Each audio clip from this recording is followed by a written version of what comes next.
নমস্কাৰ আপোনালোকৰ মাজত আৰু এটা গুৰুত্বপূৰ্ণ ভিডিঅ' নিছোঁ ৰেল বিভাগৰ ফালৰ পৰা কেইবা হাজাৰ পদ মুকলি কৰি দিছে। ইয়াত যিটো মানে ভেকেঞ্চি বা পদ আছে, ইয়াত এছিষ্টেণ্ট লোকো পাইলট পোষ্ট হয়।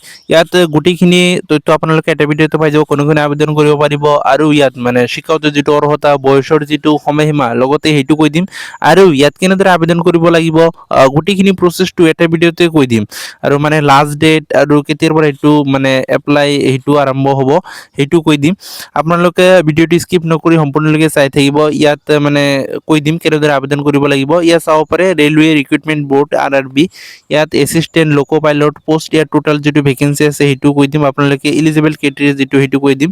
ইয়াত চাব পাৰে RRB ALP recruitment 2026, year name of post যিটো আছে এছিষ্টেণ্ট লোকো পাইলট ALP, ইয়াৰ টোটাল যিটো পোষ্ট আছে 11,127 পোষ্ট ইয়াৰ টোটাল। ইয়াত নাম্বাৰ অফ পোষ্ট যিটো কি আছিলে, আমাৰ অসমৰ ল'ৰা ছোৱালী যিয়াত আবেদন কৰিব সেইকাৰণে কি আছে, যিটো মানে জোন ৱাইজ ইয়াত ভেকেঞ্চি দিয়ে, গুৱাহাটীৰ কাৰণে ইয়াত এতিয়াও মেনশ্যন কৰি দিয়া নাই। যেতিয়াই দিব আপডেটটো দিব, মই আপোনালোকৰ মাজত তেতিয়াই কি আছিল ফুল ডিটেইলছত আৰু এটা ভিডিঅ' দিম আপোনালোকৰ মাজত। ইয়াত চাব পাৰে যিটো পে স্কিল হয় ইয়াত মেনশ্যন কৰি দিয়া আছে। ইয়াত মেনশ্যন কৰি দিয়া আছে ইয়াত 19,900 মানে পে স্কেল যিটো মানে চেলাৰীটো দিব ইয়াত ষ্টাৰ্ট হ'ব। ইয়াত সেইটো মানে মেনশ্যন কৰি দিয়া আছে। Eligible criteria of RRB, eligible ক্ৰাইটেৰিয়াত মেনশ্যন কৰি দিয়া আছে যিটো এজ লিমিট হয় 18 পৰা 30 বছৰ যাৰ আছে সিয়ে ইয়াত আবেদন কৰিব পাৰিব। তাৰপিছত ইয়াত চাব পাৰে এজ যিটো ৰিলেক্সেশ্যন সেইটোত আছে, আপোনালোকে জানে আগৰ পৰাই।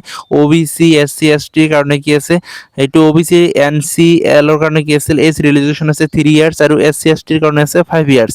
আৰু এডুকেশ্যন যিটো কোৱালিফিকেশ্যন হয়, মেট্ৰিক পাছ যদি কৰিছে তেনেহ'লে ইয়াত আবেদন কৰিব পাৰিব। লগতে যদি কি আছিল ITI আছে SSLC প্লাছ ITI ফৰ্ম যাৰ আছে সিয়ে ইয়াত আবেদন কৰিব পাৰিব।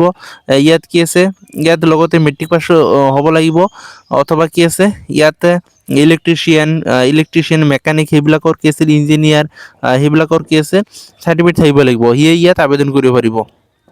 তাৰপিছত ইয়াত দিছে সেইবিলাক যদি নাই, অপশ্যন বিত যদি সেইটো আছে 3 ইয়াৰ্ছ ডিপ্ল'মা ইন মেকানিকেল, যদি সেইটো আছে ইলেক্ট্ৰিকেল, ইলেক্ট্ৰনিক্স, অটোমোবাইল ইঞ্জিনিয়াৰিং সেইবিলাক যদি আছে তেনেহ'লে ইয়াত আবেদন কৰিব পাৰিব। তাৰপিছত ইয়াত চাব পাৰে কম্বাইনেশ্যন অফ ভাইৰাছ ষ্ট্ৰীম সেইবিলাকো যদি থাকে তেনেহ'লে ইয়াত আবেদন কৰিব পাৰিব। গোটেইখিনি ইয়াত মেনশ্যন কৰি দিয়া আছে। যিয়ে আবেদন কৰিব বিচাৰে সেইবিলাক চাই ল'ব। মই আপোনালোকৰ কি আছে কাৰণে সুবিধাৰ কাৰণে ডিছক্ৰিপশ্যনত লিংকটো দি দিম, তাৰ পৰা আপোনালোকে গোটেইখিনি তথ্য চাব পাৰিব। আৰু ভিডিঅ'টো সম্পূৰ্ণকৈ চাই থাকক, আপোনালোকক আৰু বুজাই দি আছোঁ ডিটেইলছত। ইয়াত চাব পাৰে RRB যিটো ৰেল বিভাগৰ physical and medical standard requirement ইয়াত মেনশ্যন কৰি দিয়া আছে। মেডিকেল ষ্টেণ্ডাৰ্ড কি আছিল, A1 হ'ব। Physical standard physical fit and all standard সেইটো হ'ব।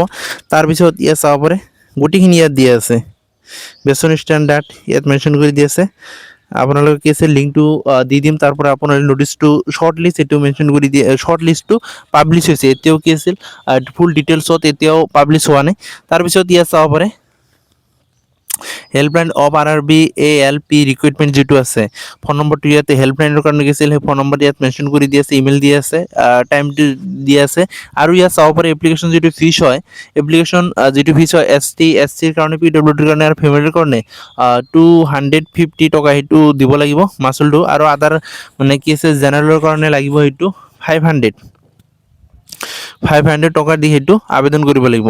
How to apply RRB ALP assistant কি আছে লোকো পাইলটৰ কাৰণে যিটো আবেদন প্ৰক্ৰিয়া, ইয়াত গোটেইখিনি ডিটেইলছত দিয়া আছে কেনেদৰে আবেদন কৰিব লাগিব, প্ৰচেছটো ইয়াত দিয়া আছে।